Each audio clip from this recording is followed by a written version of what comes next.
अस्सलाम वालेकुम दोस्तों, कैसे हो? उम्मीद है कि सब खैरियत से होंगे। अल्लाह आप लोगों को ऐसे ही खुश रखे। हम अपने जान के दुश्मन को अपनी जान कहते हैं। मोहब्बत की इस मिट्टी को हिंदुस्तान कहते हैं। जो दुनिया में सुनाई दे उसे कहते हैं खामोशी, और जो आंखों में दिखाई दे उसे तूफान कहते हैं। ये जो दीवार का सुराख है, जो साजिश का हिस्सा है, मगर हम उसको अपने घर का रोशनदान कहते हैं। मेरे अंदर से एक एक करके सब कुछ हो गया रुखसत, मगर एक चीज बाकी है जिसे हम ईमान कहते हैं। 26 जनवरी और 15 अगस्त यौम जमहूरिया और यौम आजादी, ये दिन हमें आजादी की याद दिलाते हैं। लेकिन आजादी को कौन समझ सकता है? आजादी का मतलब तो वही समझ सकता है जिसने कभी गुलामी की हो।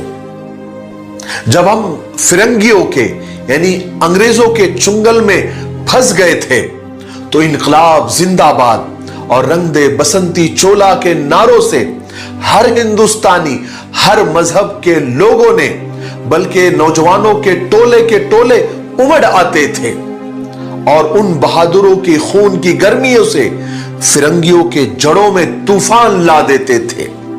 लोग मर जाते थे, मिट जाते थे, फांसी पर चढ़ जाते थे और अपनी देशभक्ति साबित करते थे, क्योंकि ये उस वक्त की देशभक्ति की कसौटी थी। उसके बाद 62, 65, 71 के युद्ध में अपना सुहाग गवा देने वाली औरतें, जब घर की ये हालात हो जाया करते थे कि प्यार भी भरपूर गया, मांग का सिंदूर भी गया, नन्हे नौनिहालों की लंगोटियां चली गई, छोटी छोटी बेटियों की चोटियां चली गई, बाप की कमाई गई, भाई की पढ़ाई भी गई। फिर ऐसा धमाका हुआ कि पता ही नहीं चला, जिस्म की सारी बोटियां भी चली गई। आपके लिए तो एक आदमी मरा था साहब, लेकिन मेरे घर की तो रोटियां ही चली गई। ऐसे हालात पैदा होने के बावजूद उस वक्त की माएं अपने बच्चों को सरहदों पर दुश्मनों की धज्जियां उड़ाने के लिए भेज दिया करती थी। तब देश बलिदान मांगता था, तब देश लड़ जाने को कहता था, तब देश मर जाने को, मिट जाने को कहता था, तब देश फांसी पर लटक जाने को कहता था।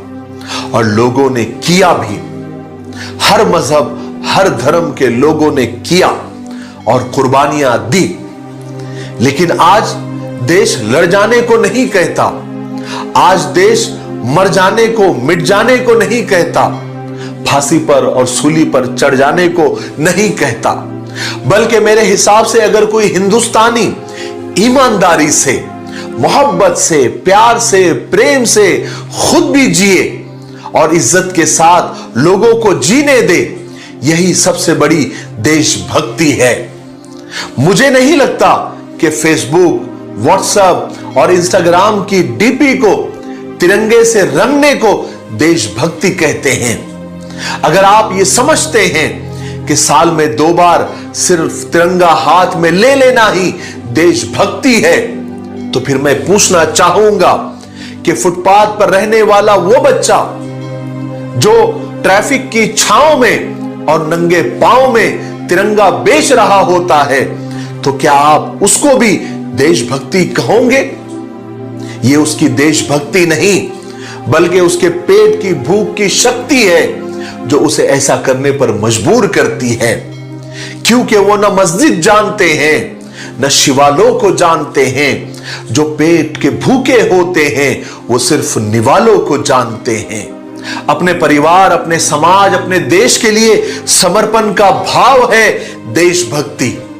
हर देश के दुश्मनों के खिलाफ उठने वाला तूफान है देशभक्ति, ताकि हर देश का दुश्मन, हर नफरत फैलाने वाला फिरका परस्त ये समझ सके कि अगर तू परिंदा है तो ये आसमान तेरा है, अगर तू दरिंदा है तो ये शमशान तेरा है, अगर भाईचारे से रहना है तो रह इस सरजमीन पर, वरना ये कब्र भी तेरी है और ये कब्रिस्तान भी तेरा है। लेकिन एक देश के दुश्मन से ज्यादा देशभक्ति तब आहत होती है जब एक पढ़ा लिखा बेटा अपने बूढ़े मां बाप को वृद्धा आश्रम में छोड़कर आता है। कराह उठती है देशभक्ति जब एक मासूम बेटी का बलात्कार करके उसे बेदर्दी से मार दिया जाता है। जब 100-200 लोग मिलकर एक मासूम को तड़पा तड़पा कर मार दिया जाता है। जब मंदिर और मस्जिद तोड़कर उस पर सियासत की जाती है। शर्म से पानी पानी हो जाती है देशभक्ति जब नफरतें दुश्मनियां फैलाकर लोग खुश होते हैं और अपनी कुर्सियां संभाल लेते हैं।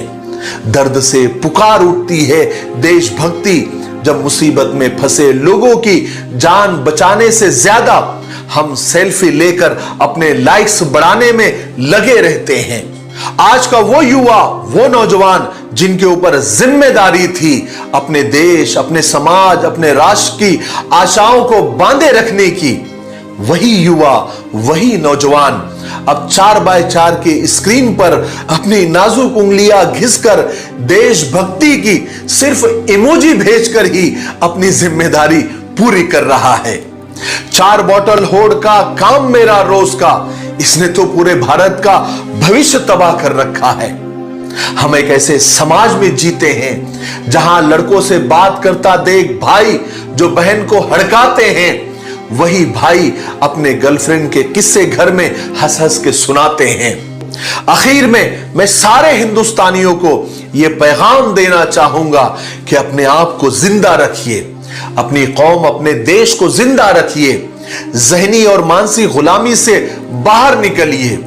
यह देश सबका है और सबने मिलकर ही इस देश को आजाद किया है।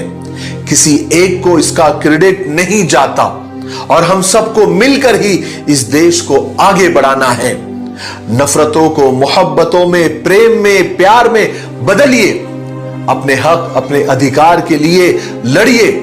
आसानी से नहीं मिलता तो कानून के दायरे में रहकर उसको छीनने की ताकत भी रखिए।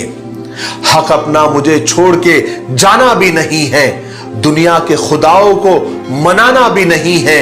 चलना है मुझको बुजुर्गों की डगर पे, हालांकि ये शराफत का जमाना ही नहीं है।